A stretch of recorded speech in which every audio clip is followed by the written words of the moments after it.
Bapak Samsul Bahrum, Asisten Perekonomian dan Pembangunan Provinsi Kepulauan Riau. Ada beberapa data yang sudah kami siapkan, diantaranya adalah mengenai pertumbuhan ekonomi Provinsi Kepulauan Riau sepanjang tahun 2020. Di kuartal 1 ada di angka 2,02%, sementara di kuartal 2 terkoreksi sangat tajam, minus 6,81%.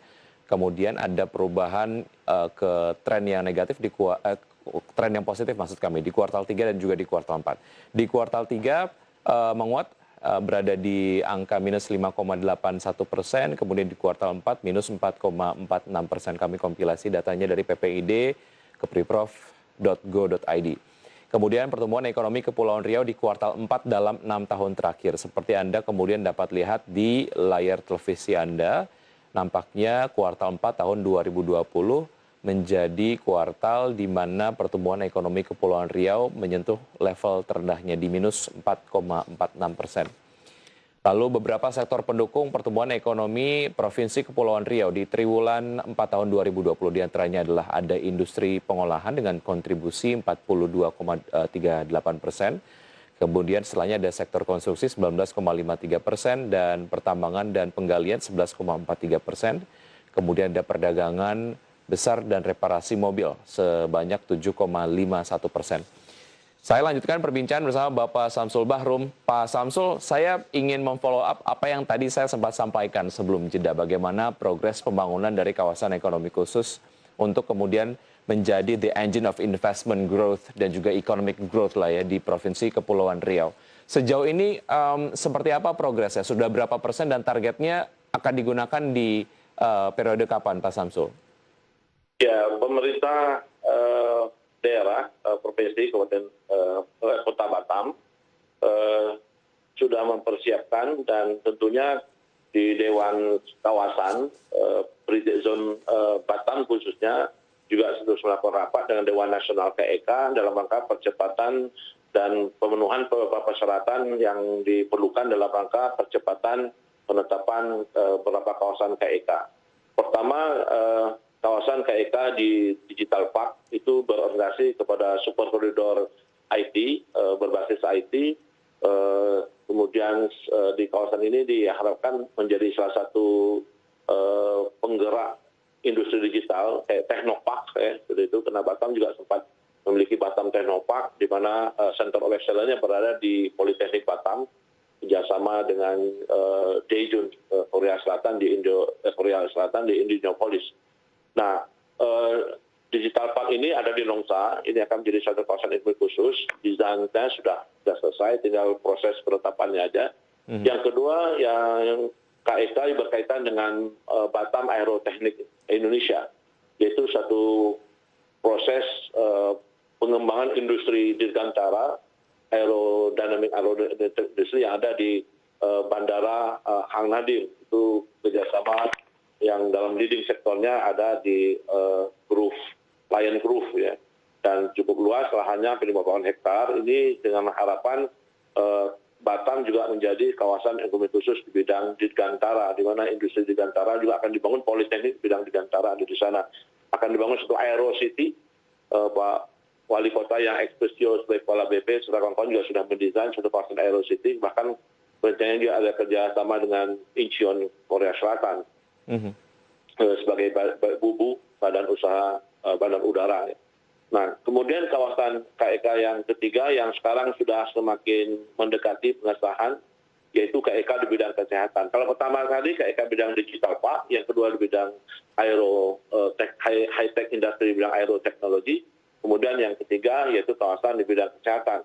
KEK kesehatan ini dalam rangka memperkuat struktur dan postur pelayanan kesehatan di Pulau Riau supaya semakin banyak masyarakat Indonesia yang berobat ke Batam, tidak ke Singapura atau tidak ke Malaysia, dan kita akan menggunakan International Standard of Health System, dan dokter-dokter akan terus disekolahkan, di alat-alat diadakan, kawasan ini akan ditetapkan menjadi kawasan Health Special Economic Zone, sehingga akan melakukan penerapan khusus, sehingga biaya treatment juga bisa lebih murah, alat-alat bisa lebih canggih, kemudian sudah high international standard of health, tentu di bawah standar WHO, di atas standar WHO, di bawah koordinasi dengan WHO misalnya gitu. Dan kita juga mengharapkan kawasan KEK kesehatan ini bisa menjadi salah satu andalan menggerak industri kesehatan di Provinsi Kepulauan Riau. KEK yang ketiga yang didesain itu KEK di bidang pariwisata, yaitu di Pulau Pengalaf. Ini di kawasan Free Zone.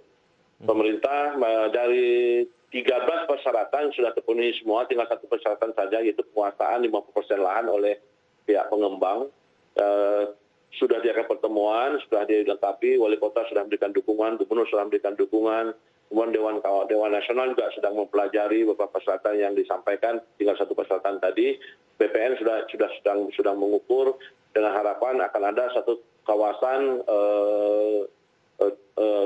ekoturism, marine tourism atau aquatic tourism, special economic zone yang seluas sampai 1.000 hektar lebih, di mana investasinya sudah hampir mencapai 11 triliun. Ini murni dari pihak swasta sebagai badan pengembang, dan aksesnya langsung ke Singapura. Baik. Kemudian beberapa perencanaan ke depannya. KEK yang berikutnya yang sedang dirancang yaitu kawasan KEK di kawasan Rempang, di Pulau Rempang. Ini kawasan KEK yang lebih bersifat komprehensif, integrasi antara industri, jasa, perdagangan, juga industri dalam arti high-tech industry, green industry, dan lainnya di kawasan Rempang yang sedang disusun oleh teman-teman dari BP Batam.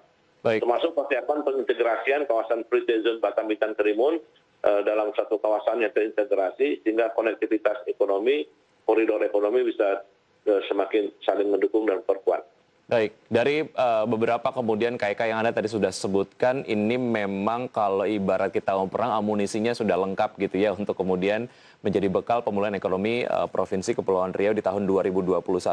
Dan kemudian yang menarik adalah mengenai KEK di industri kesehatan sendiri, mengingat Indonesia banyak yang kemudian melakukan perjalanan untuk melakukan cek kesehatan dan lain sebagainya, tapi sejauh ini larinya ke luar negeri begitu. Mungkin dengan adanya KEK khusus kesehatan yang ada di Provinsi Kepulauan Riau mungkin dapat mengcapture potensi itu. Oke, ada beberapa sektor-sektor yang mengalami koreksi dalam di tahun 2020. Di antaranya adalah ada sektor jasa lainnya. Mungkin Anda dapat kemudian mengoreksinya jika belum tepat, Pak Samsul. Dan juga mungkin ada sektor-sektor lainnya yang kemudian terkoreksi cukup dalam tahun 2020. Dan apakah treatment yang dilakukan agar di sektor-sektor yang terkoreksi dalam ini pemulihannya bisa cepat terjadi di tahun 2021?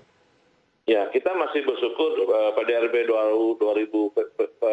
PDRB kita tahun 2020 masih bisa mencapai 254 triliun meskipun sedikit turun dibandingkan tahun 2026 yang 260 sekian triliun.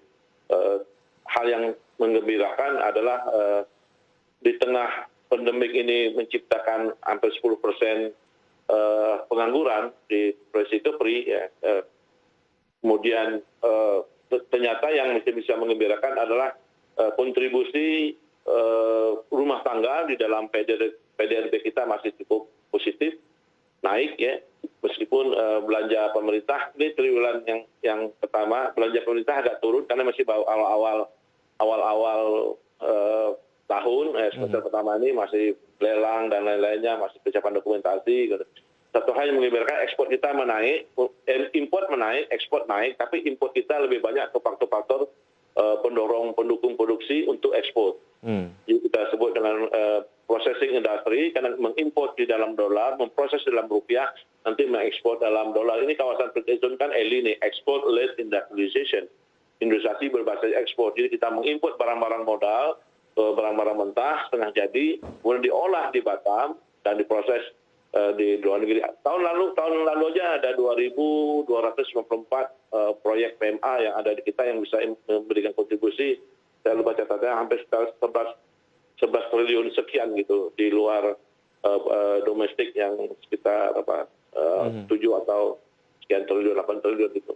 Baik, artinya secara target sendiri untuk investor ada investor asing dan juga investor domestik begitu ya, Pak Samsul? Investasi tetap masuk karena mereka sudah rencanakan mungkin 3 tahun yang lalu dalam schedule agenda mereka investasi, starting up bisnis mereka di sini.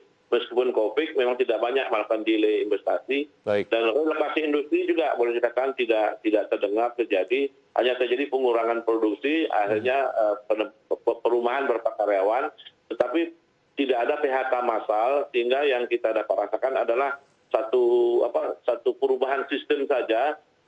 Pegawai juga sangat mengerti, bahkan kenaikan upah juga tidak terlaksana pada tahun ini secara signifikan, hanya 0,1%. Tadi Bapak menanyakan tentang sektor-sektor yang tergerus berat dan sektor-sektor yang itu kita akan lanjutkan usaha jeda berikut ini Pak Samsul, karena kita harus jeda, dan pemirsa tetap di Market Review. Usaha jeda kami akan segera kembali.